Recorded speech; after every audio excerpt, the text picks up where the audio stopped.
Hello दोस्तों, स्वागत है आपका। आज हम देखते हैं प्राचीन भारत में जो वंश हुए हैं उनके संस्थापक हैं और ये इनका क्रम भी है। इसी क्रम से भी आप इसको याद कर सकते हैं।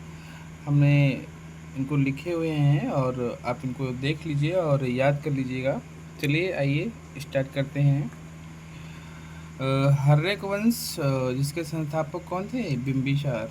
और 544 से 492 ईसा पूर्व तक इन्होंने शासन किया। दूसरा है शिशु नागवंश और इसका संस्थापक कौन था? शिशुनाग, 412 से 394। तीसरा है नंद वंश और इसके संस्थापक कौन थे? महापदम नंद, 344 से 324। और फिर है मौर्य वंश और इसके संस्थापक कौन थे? चंद्रगुप्त मौर्य, 322 से 298। शुंग वंश का संस्थापक पुष्यमित्र शुंग था, 185 से 149। कणव वंश का संस्थापक वासुदेव था, 75 से 30 ईसा पूर्व में। सातवाहन वंश का शिमुख था, 30 से 250 ईसा पूर्व। अब आता है आभीर वंश। इसके कौन संस्थापक थे? ईश्वर सेन, 248 से 49 तक।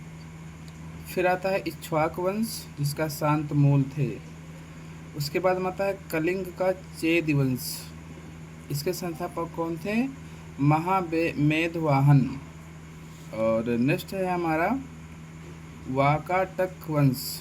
तो इसके कौन से? बिंद शक्ति थे।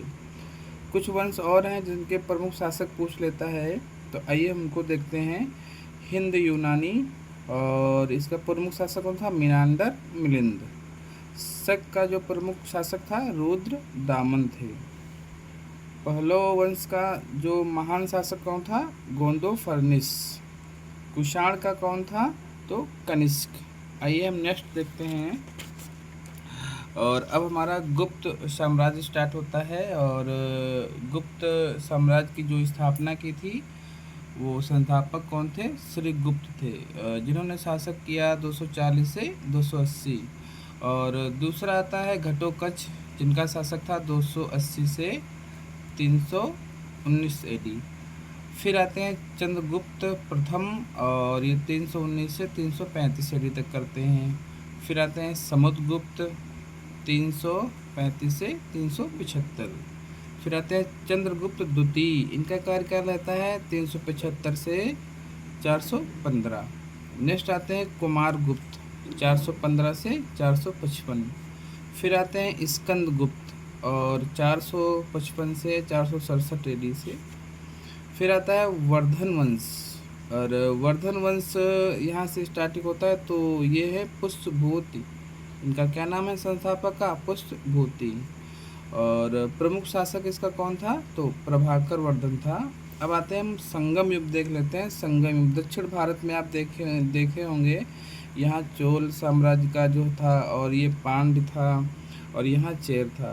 तो चोल का प्रतीक चिन्ह पूछ लेता है हमसे, तो बाघ था और इसका प्रमुख शासक था कारिकाल। नेक्स्ट देखते हैं हम चेर थे और इनका प्रतीक चिन्ह क्या था? धनुष। प्रमुख शासक कौन था? सेन गुट्टवन थे। नेक्स्ट देखते हैं हम पांड्य और इनका प्रतीक चिन्ह क्या था? तो मछली था और राजा यहाँ के थे नेडियोन। और इसका उल्लेख कहाँ से मिलता है? तो मेगस्थनीस से मिलता है। नेक्स्ट देख लेते हैं हम पल्लव वंश का। तो सिंह विष्णु थे। वातापी चालुक्य वंश का जयसिंह थे। वेंगी चालुक्य वंश का विष्णुवर्धन थे। राष्ट्रकूट वंश के दंती दुर्ग थे।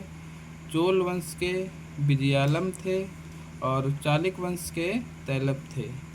हेलो दोस्तों, आपको कैसा लगा? अच्छा लगा हो तो लाइक करिएगा, शेयर करिएगा। Thank you.